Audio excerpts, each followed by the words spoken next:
to the Not Great Parents podcast. I am Not Great Parent Molly, and this is my co-host, Not Great Parent Nathan. Yes, and you sound not great. I am not great. I'm not really good either.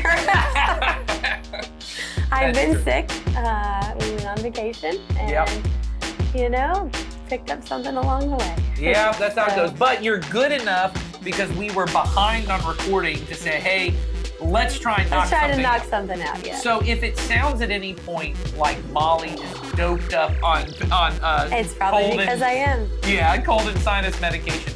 That might be the reason. And so anything she says that upsets you or you disagree with, just go ahead and chalk it up to that. Yeah, anything I say, you can also chalk up to that. No. Nathan is responsible for anything that comes out of either one of our mouths today. Oh, wow. Now I'm somehow responsible for you. No, you're not. Very good. But anyway, so on this podcast, we talk about what it means to be a not great parent. And what do we mean in particular when we say that? Well, when we say that we want to be not great parents, we want to be parents that don't chase after what the world defines as great. So that means busyness, success as the world defines it, money, experiences, all of those different things that we are striving to be parents who raise our children and define our families around the goodness that God has outlined for us in His words. And so we proudly say that we're not great parents. Yes. Yeah, and I think often when it comes to what we're talking about in this series, Parenting Makes Me Crazy. Yeah.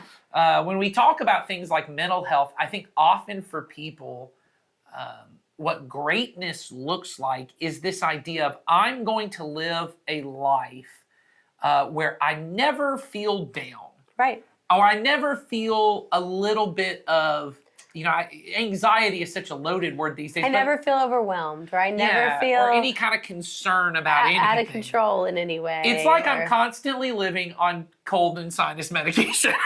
It's like you're living my life. I'm just doped up all the time. It's a great day. Feeling good. But I do think people think that. I think they think the goal is I could get to a place, and a lot of people use therapy this way, but a lot of people use faith this way. Like God should make it where what a joyful, peaceful life is. Well, and we've said in previous episodes, frictionless.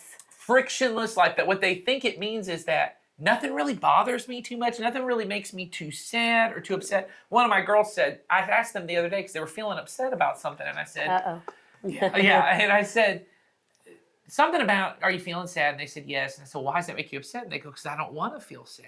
And I said, why?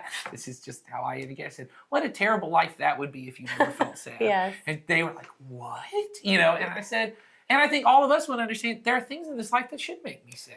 Right. When I was just at a meeting right before we filmed this. In fact, I do feel a little loopy because the meeting was very heavy. I was at a meeting with pastors and here in our community that are talking about the problem of racism in our world, in our county, how the church can kind of step into that. And when you listen to stories from people who've experienced racism firsthand, Molly would have had an even harder time than me. I'm a big feeler. Molly feels everyone else's feelings. I would have taken on every feeling in that room. People are crying, and I'm moved. I'm very moved, but I hadn't cried yet. And I just thought the whole time I was like, oh, I've got to film this podcast. And if Molly was here, she wouldn't be able to film. She wouldn't be able to film it. Maybe if I had enough of this cold medication, but most likely not, because I am very empathetic. The conversation we had there is when I read. We read a story that was really powerful, and then several people shared their personal life experience of racism because these were both black and white pastors who were meeting together to talk about this. And so when they're sharing their stories, if that does not lead you to some kind of emotion similar to sadness. Yeah, something that you feel. I would say, oh, wow, something's not right that I can't feel that sadness. So we're not looking for a life where you never feel sad. No. Or that you never feel concerned. My daughters just went and had a karate belt test. Have I told you this? Oh, no. I knew they were doing karate. But I didn't know that they had gone into testing. Oh, they did their belt test. And one of my daughters, now, to an extreme, this would be, this is not the way we want to handle it. She had trouble sleeping for 3 nights before because she was just anxious about the test. And I said to her, you don't need to be this anxious. And she said, and one of my daughters goes, you shouldn't even feel nervous at all. And I said, well, okay to feel nervous. I said, it is an appropriate thing when something really matters to you and you want to do well, that you feel a little bit of this emotion Right. that feels like anxiety, whether you call it anxiety or excitement. But hers wasn't like, I'm excited to do this. It's like, I kind of want to get this out of the way. Yeah. Because I'm concerned about how I will do. Do I want a life where I never feel like something matters so much that I feel a little bit muted to everything? or that I go and if I mean, we're both married, not to each other, but No. but we're both married, right? And when you ask your girlfriend to marry you, Oh, you want yeah. your heart to beat a little fast. Like, you want those moments. So the goal is not that I never feel a range of emotions. No. It's that you don't feel them consume you in that Yes. scenario. You do 3 not- days of not sleeping Right. is not necessarily appropriate for the karate test. Correct. Or that I would not allow and I like the way you said consume, the emotion does not become my identity. There you go. That I do not, because I think that's the struggle for those of us who've struggled with depression. I didn't realize until I went to a counselor that I struggle with depression. I have bouts of it myself. I never knew. I didn't know, oh, that's what that's called. Uh-huh. I was always like, oh, I'm a half glass full person, so I Yes. can't have that. Well, I always saw it as, and this is the part where he kind of explained it to me, the depressive mindset I had, it was that it became my general outlook on life. Okay. It's not, hey, when I'm sad because a sad thing happened. Right. Right? If you lose someone you It love. was just a state of being you were in. Right. It's, I'm sad and nothing has happened. Mm-hmm. Or for me, it wasn't sad. It was, I'm angry all the time because I have such a negative outlook on everything. I was identifying with the anger. Okay. I was making decisions because of the anger. Right. It was becoming my general outlook. It was consuming you to some Yes, extent, whether you were aware of it or not. Yes. And so great parents and great people are trying to pursue this frictionless life where nothing makes me sad, nothing gets me too worked up, nothing whatever. And that's not really what the goodness of God is. The goodness of God is I'm a full human being who feels a full range of emotions. Right. But I'm able to, and this is the way I say it to myself and I try to say it to my kids, is I meet God in that emotion. Mm-hmm. So when I feel sadness or disappointment, You meet God there. I come to God and I say, God, this is what I'm disappointed about. Mm-hmm. And maybe it's something like racism or the struggles of someone that I love that I look at and God, this is right that I'm upset about this. And I meet God there and I say, God, what do you feel about this? Right.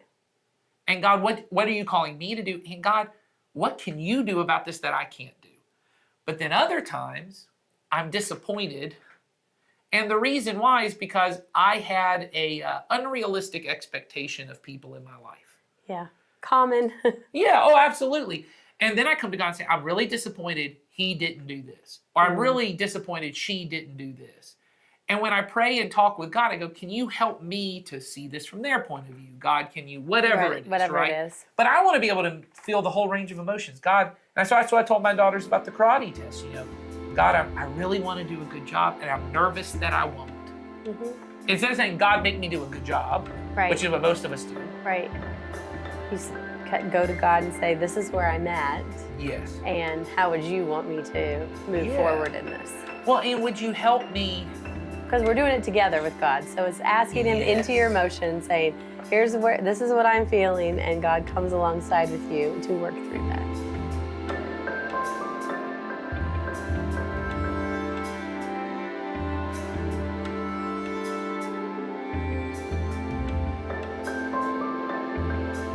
In the sermon on Sunday, the thing I talked about is often when we talk about the Holy Spirit, that was Right. the point of the sermon, was we often treat the Holy Spirit as if He's here to do stuff for us, right? But the ultimate goal is union with God. Right. When Jesus talked about the Holy Spirit, He talked about it in terms of we live, that the Father, Son, and Holy Spirit, the Trinity, exist in this community of love.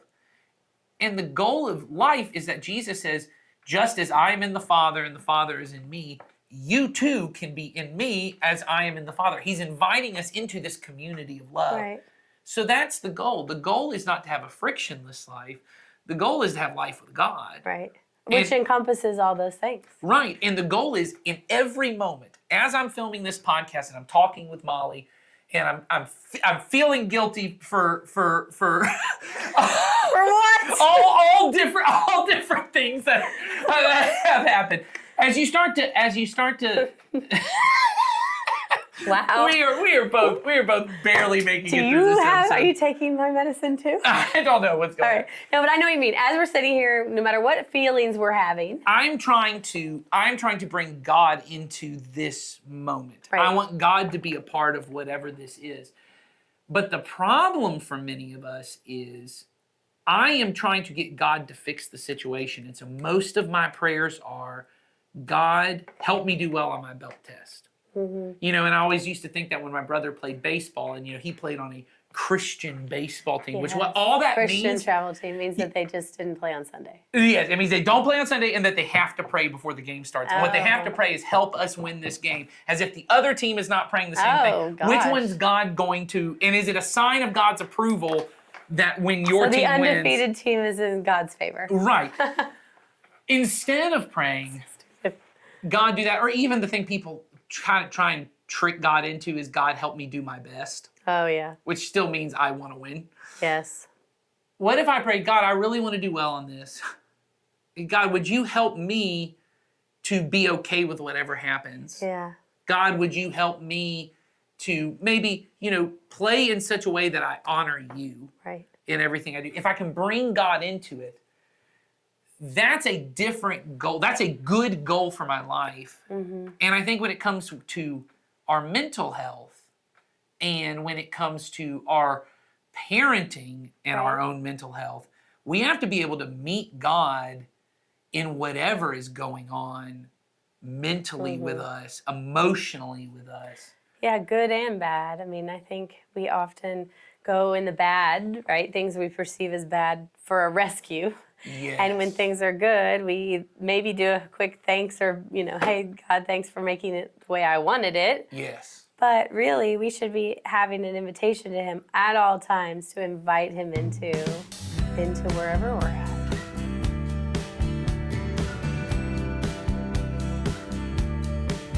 So in our last episode, we talked about feelings and identifying our feelings. I know I talked about how I'm not very good at identifying my feelings sometimes. I think we all struggle. And so, yeah, I think that's pretty common. And so let's talk a little bit about what that looks like in our lives, where we have a hard time identifying that. And then let's move on to kind of how we can identify them. So for me, it often looks like I am feeling a lot of things. I have yet to identify what they are. And so I feel like I'm at a boiling point. Not necessarily anger, it could be I'm just feeling maxed out and I haven't identified what it is that's making me feel that way. So I often am sort of sitting at this point waiting for something to trigger me or to push me over that edge. I think often for parents, what it is that triggers us and sends us over the edge is I was not actually talking to a parent about this. I was talking to a church leader about this. And I was saying to them, when you start to lead, you don't just care about the people that you're leading the ministry for. Like if for you, you're a children's pastor. And so, you know, you get into it because you want to help children come to love Jesus. Right. And so that's your kind of first audience. But then when you become the children's pastor, you have all these volunteers. And families and parents. That's right. And the volunteers also care about the children. But what happens is they have frustrations with the kids or whatever it is. And you have your own frustration just with like leading people. Yes. But then you, as the leader, start to take on their frustrations. And their frustrations becomes like a pressure cooker. It actually pushes your frustration. You don't just stay with what frustrates you. Their frustrations push you up.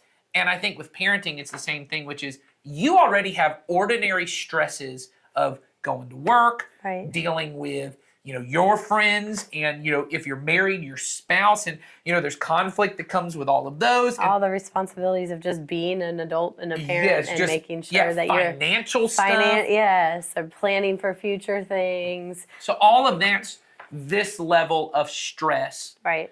And then you have these kids, and the older they get, they start having their own stress. And especially the more of a feeler you are. Yes, the empathetic feeler. You start to take on their stress, and it becomes the thing that takes you over the edge. And so what often happens, I notice with myself, I notice a lot with my wife. She very much takes on other people's emotions. The reason it's hard to untangle all of that is because your stress, your feelings get tangled up with their stress and their feelings. Plus, you've got past hurts and past experiences that are all weaved into that. And the way I heard someone recently talk about this idea is they said, our world is so busy. We're constantly moving. And it's almost like, if you take a bottle like this, it's just like your life is just constantly getting stirred up and shaken up. And the example he used was he took a bottle of water that had been taken from a like a lake, or something I think it was kind of grimy looking, maybe. Yes, and it has all that sediment in it. And he goes, when you shake up a bottle like this is clear water. You can't see it. Hopefully. Yeah, hopefully. When you shake it up, you don't see it right away. But when you put it down, it takes a long time for all that sediment to settle at the bottom. Right. And what he said was, most of us live in such a way, whatever junk we're carrying around with us, it never settles unless we will get quiet and still long enough to allow everything to settle. And then I can start to kind of sort out, what is it I'm really upset about? Which is really hard to do often when you're stirred up about something. You know, when we're stirred up or we're in a moment and our emotions high, that is often the time we want to bypass doing that. Especially because sometimes the still and the quiet is hard. I mean, I think it's hard because all that stuff is settling. Very hard. Yeah, it's all settling, and it requires you to actually focus on it. In our world, it is so easy in this busy world and with everything being shaken up to kind of avoid whatever it is that's feeling uncomfortable or whatever, and just go get busy doing something else. Well, and I think in particular, if I think that the goal of life is to not feel down, not feel stressed, I don't want to get quiet, because what I'm going to feel more of is more down, more stressed. Now, it doesn't mean you're not feeling it, because it's all still in there. Right. But on the surface, if I can just stay busy, there's lots of energy, there's lots of movement. I don't have to think about it. But the moment I get quiet, the moment I try to go to sleep, the moment I have all these things, well, now I'm having trouble sleeping. Now I'm having all these different things because all that stuff is settling. Yes. And I don't want to have to think about it. I think about in the Bible when Jesus, when Lazarus died, right? He said he wept, right? Yes. It's the best verse in the Bible, because it's Jesus wept. Jesus wept. We can all memorize it. But here is somebody who came to show us how to deal with emotions, among many other things, right? And didn't probably have to, you know, and instead, could have potentially changed the course of what happened there, yet allowed it to happen and gave an example and didn't run from the feeling, just sat there and felt the feeling and wept. And we, for me, it's easy to try to run away from a bad feeling. But I think if we look and we have this great example of that was his best friend, like that would have been incredibly painful, but yet he allowed himself to feel all those feelings. Well, and I think when you talk about that, so you talk about, that's one aspect, is we see this kind of in the heat of the moment, Jesus is emotionally present and aware enough to just allow his feelings, all that sediment, to bubble up to the surface, because he's not afraid of weeping in the middle of the problem. But that comes about because, and there's several times throughout the life he doesn't explode. He allows himself to appropriately feel that, and but that's not some superhuman thing that Jesus is doing. And I think that's the way we often think about it is, you look at Jesus on trial, right? Where they're accusing him. We just had this in our On Mission group where we read that. Right. And one of the things was like, what's a truth you took from this? And I said, Jesus is on trial. They're accusing him of all horrible kinds of things. And he won't even respond, which is so bizarre to me, because I'm the kind of person that, like, you say something that's a little and I'm going to correct inaccurate, it, yes. I suddenly feel like I have to correct whatever the thing is, that's going on. Right. Jesus is able to stay within himself for the sake of the other person, because there are all these moments throughout the Gospels where Jesus goes, And it'll say he went away to a solitary place, or he went away to the wilderness. The word is eremos, which doesn't just mean wilderness, it means the lonely place. That Jesus, it's the same words that are used when it says that Jesus went into the wilderness to be tempted. It's also the same kind of description that gets used right before he goes to the cross, that Jesus goes off to pray in the Garden of Gethsemane, that he has to go be alone. Right. And it's because Jesus needed these moments. I mean, Jesus had an incredibly busy life. That constantly in the gospel it said they're just bringing sick people to him, bringing people to be healed. And Jesus occasionally would get away from them. Right. Because he goes, I need to go be with my Father in the eremos, in the quiet, lonely place. And that's what gave Jesus the ability to be emotionally, physically, spiritually present. And most of us, what I want when I'm really stressed and my kid is having a meltdown is I want to be emotionally present with them. I want to be able to sit and go, hey, this isn't as big of a deal, and I'm here with you, and I love you, and you can cry as much as you need to, and I'll help you do it. But isn't that what we want from our Father? Yes, but what happens is when I'm up here all the time, and what happens is I was at work, and someone made a comment about something I did, and I never really addressed it, but I took a little bit of bitterness with that, and then my spouse brought up something I didn't do right, and I felt a little insecure. And that insecurity brought back some feelings I have about my dad or my mom, and that comes into the mix. And see, all these things are piling on top of each other, and I don't know that those things are happening. And then all of a sudden, my kid, I'm trying to get my kid in and out of the grocery store, and they're exhausted, and they are screaming and crying, right? Because they left a teddy bear in the car. They have one thing after the next. And then all I can muster up in that moment is, will you shut up? All you ever do is whine about the smallest things, which is not what I want to do. It's because I've been carrying all that other stuff. And the person I want to be is the person who can untangle all those knots. Right. So when we're talking about Jesus and him going off and doing things, I think of it as Jesus was doing the work, right? Right. So we always say they were doing the work. So Jesus was doing the work, not, and to him it probably wasn't in that moment, but he was making sure that was the number one priority. He was connected to his Father so that he could then address whatever scenario he was in. Yeah. So let's talk about how we can do the work, or how we, can, as parents, can stay connected with our Father so that we come into different scenarios prepared and we have trained ourselves to be able to handle these things. So I think it does begin with we too have to go off to the lonely place, the quiet place. No one wants to do that. And I think it needs to be fairly regular. The best thing that ever happened in my life when I went to counseling, it wasn't even just what the counselor said. There was a lot of helpful things that they said that helped me. What became clear to me in that moment was I did not know what I was feeling, and I thought I did. The thing he mostly made clear to me was, you don't know yourself as well as you think you do. And I'd been, at that time, very lucky to be in a college course that was about the Psalms.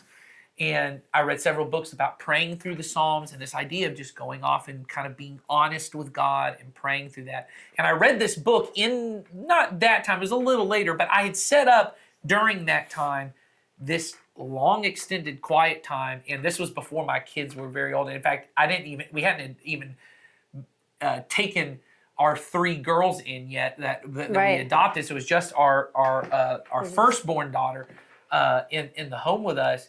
And I would get up and have, a long time, longer than I have now. I would have like an hour and a half, 2 hours of just silence in the morning. Yeah. Where I would often just sit there quietly. And I might read a psalm, I might do something else. And then there was a lot of things that God was exposing at that point. I began to kind of think through things. I go, man, I'm really frustrated today. Why am I frustrated?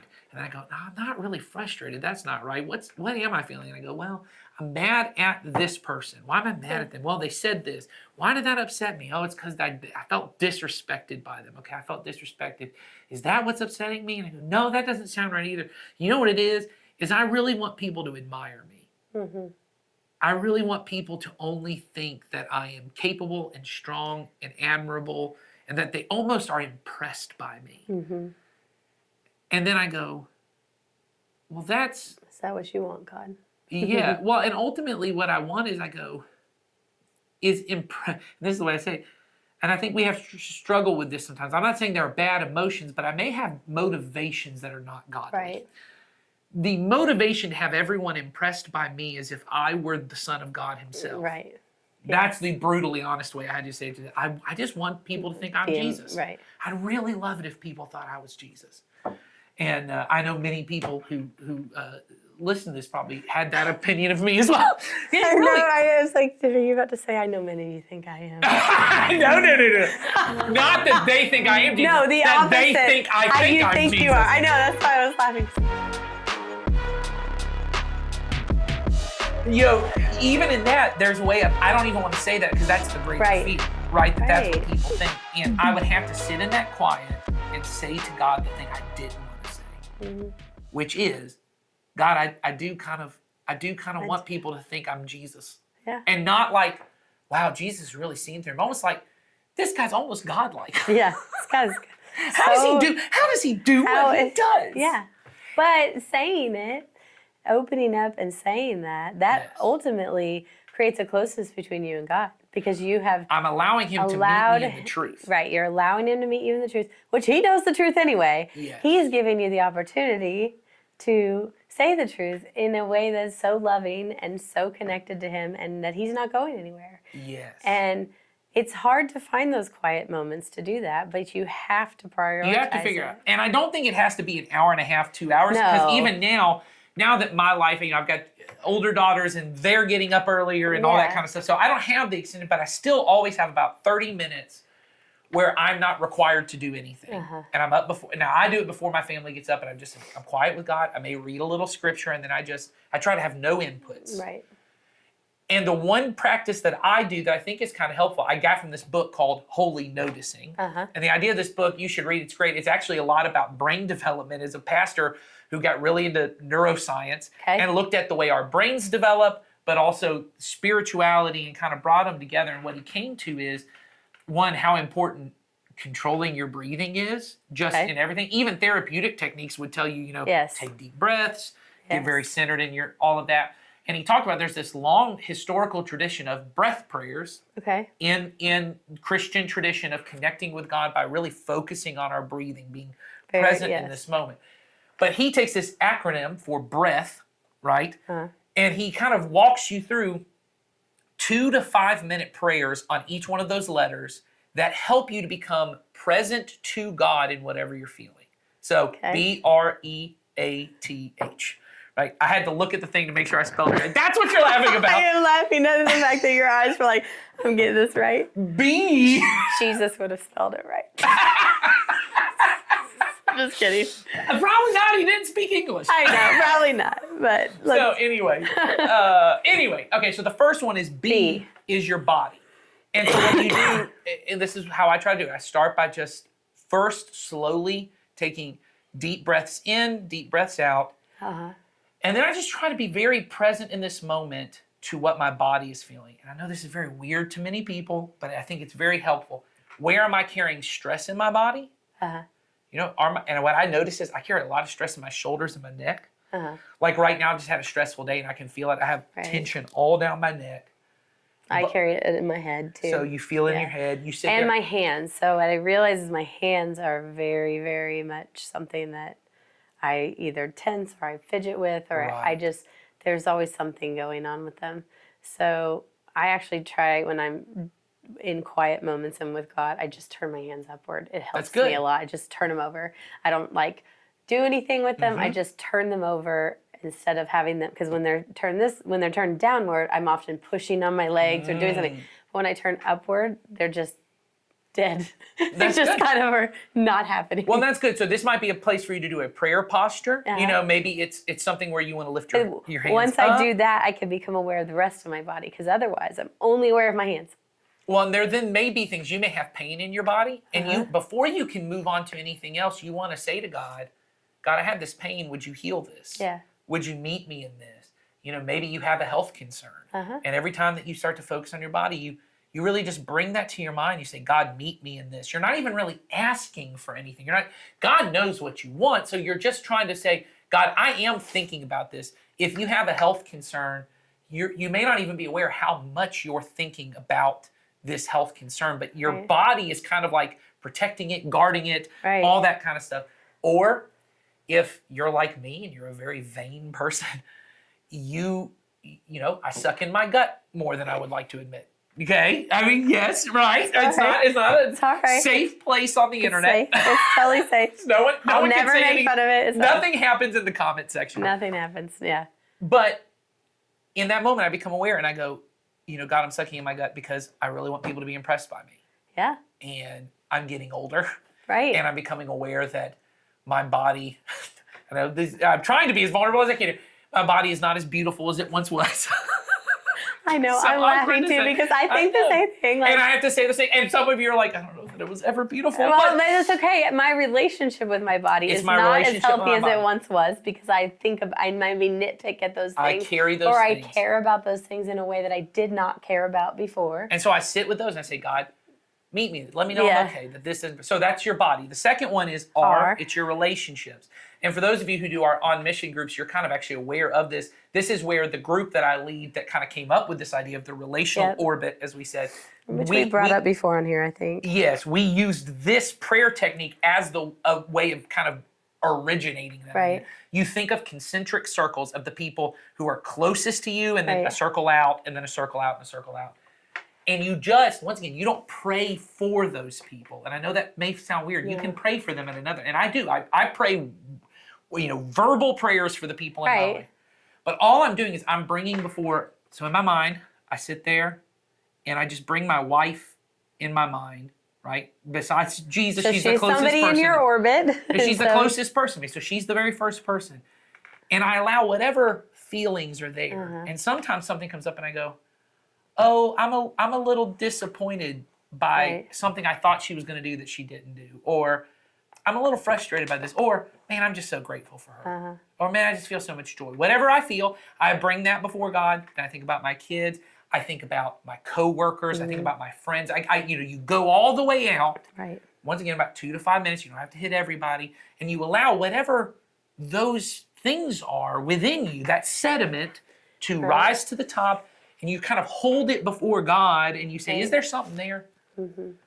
And then you allow Him to come in and work on with you whatever may or may not need to be done in that. And often that relational part brings up a lot of complicated feelings. Oh, for sure. Which will be addressed in future ones, but that's why the next part is actually E, which is your environment. Okay. Because you almost you need a breath from that. So what you do then is you start to, and I remember Jason actually teaching us this when he talked about panic attacks of, the 5 things that you see, the 4 things you hear, or whatever the number is. You start to focus on something external. Yeah, God, where are you present here in the noises around me, in the things I smell, and the things I feel? And you're just trying to be present in this moment. You're trying not to get freaked out about things in the future that are coming up, or trying to go back to some past moment where you got really hurt or whatever. You're trying to just be present. God, meet me here.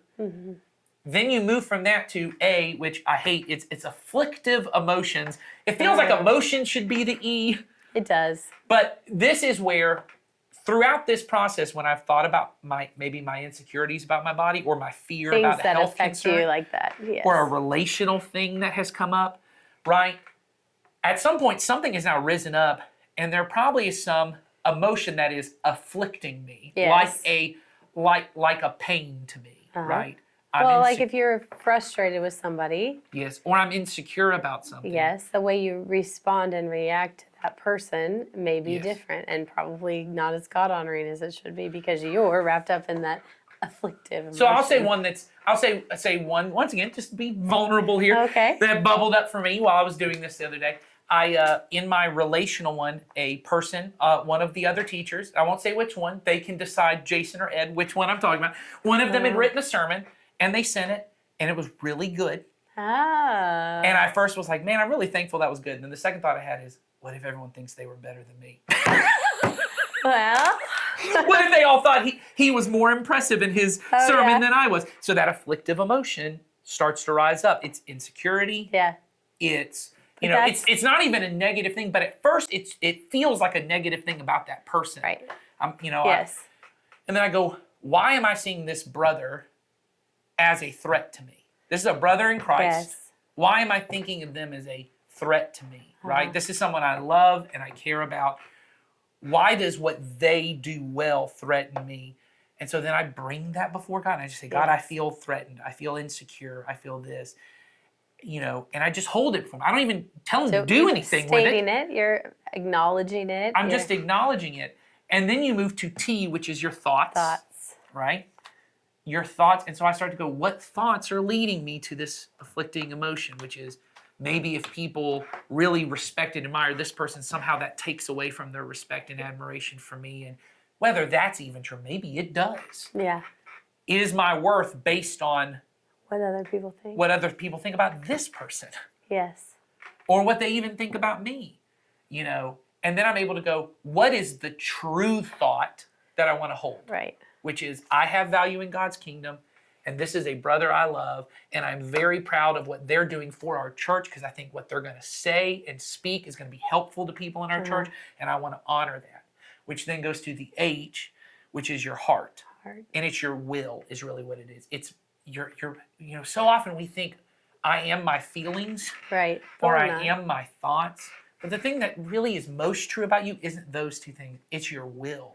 Right, and we can control both our thoughts and our feelings because based on our will. Yes, that my will can influence that. But what we don't realize is, because it's the final part, those other things that are under the surface, they affect it's like an iceberg. They affect what's on the top. Right. And so in that moment in my heart, in my will, I say, what do I want? Well, what I want is I want to love this brother and honor him I love my church and my brothers and sisters and be helped by this person, right? And so then from that, I just sent a message to that person and just said, hey, this was a really great sermon. Mm-hmm. Thanks for making me look bad. I didn't include that part. I'm totally kidding. I did include it. I just said, hey, thank you. Thanks for writing this, And I tried. Because you knew what you really ultimately wanted. And then you acted on with the appropriate action to support what you really wanted and you knew was correct. Because you had spent that time with God, you knew He also wanted that same thing. Yes. And so that quiet time affirmed that for you and gave you the non-selfish response of responding to Him that way. And so often we feel guilty for that afflicting emotion. Right. And I feel like, before I even get to that, I feel bad in my relationship. And see, here's the truth. I was even telling this. Sometimes because I'm insecure about how well this person's doing, that triggers all my body insecurity too. Oh, yeah. You know what I mean? Like all of that's a part of it. All the things. And I don't even realize that. And now I have this negative feeling about a person I love, and I don't know where it's coming from. Right. You run into that person and you're like, oh yeah, I bet you think you're so great. You just think you're so great. But you're sucking in your stomach too. And you don't even realize it. And then you run into your kid and they say something that triggers that same insecurity. And it's been bubbling all day. And then you vomit on them. And then we just, that's exactly what we don't want to be doing. No. And so, I don't think it's possible in the moment to be emotionally present if I haven't practiced being emotionally present at to some God. point in that. Yes. And so my encouragement to people, and this was not... I mean, you're not going to stop at say you're feeling all this and, your kid's about to come in and say that thing that's going to push you there. You're not going to go, hold on, I got to do my BREATH. Before you come, I got to... This work is done in advance so that you stay in a constant connection with God, so that when these things come up, you might know, hey, I need a minute. Yes. You might be able to stop and say, I need a minute. But you also may know, God, we've already covered some of this. You know how you want me. I know how you want me to respond in these scenarios. Yes. And this isn't even to say, I mean, I told you an example where it worked out, but I told on the podcast a couple episodes ago how I had a panic attack at the gym. And it really was because I was not being honest with God. And I realized the next day when I did this prayer of, here's what led me to be so overwhelmed in that moment to do that. So this is not to say Nathan's got it all figured out. It's to say, it's to say, this is a thing I have seen that helps me. And when I do it, and I do it right, I have noticed myself to be able to be more connected with God and more emotionally present with others. Right. Which is the goal, is I want to live life with God and honor others. Yeah. So, and we want to teach that to our kids. And so yeah, if we can't do it, if we can't do it ourselves, it's hard for them to see it. Yeah. So I'm going to try it. We'll see. Well, we'll see what happens. I'm going to be like BREAT. What was the E? Is it emotions? Like, no, it's not emotions, because emotions is A. It's the environment. I'll get that one. It's like A for effort. Yes, exactly. You get an A for effort. For me, just you starting with the stillness changing Yes. my prayer life over the last couple of years has been important for that very Yes. reason, because I am emotional, I am a feeler, and not having any quiet, which has been in the past, has had detrimental impact on things. Yeah. And so knowing that I'm going to have that every day at some point has made a big difference for me. Now, gotta get through the acronym though. I like it. Yeah. So hopefully you guys, whether you try the acronym or not, I think the beauty of it is it kind of shows you how to whittle down to the things that really matter. And invite God into your emotional, right where you're at emotionally, because he wants to be there. He's there, but you have to be open to what to including him, because he is doing life alongside of us. And we need to know, ourselves, we need to be aware of that and present with him as well. Yes. So we hope you guys try it. Yeah. Well, thanks for joining us today. If you have questions for us, or you want to add comments or anything like that, there should be a show note. There should be show notes depending on which platform you're watching. Yeah. And go to YouTube if you can't see the show notes. If you can't see the show notes, go to YouTube. There's a link in the show notes, or there's a link in the show notes for questions, comments, whatever.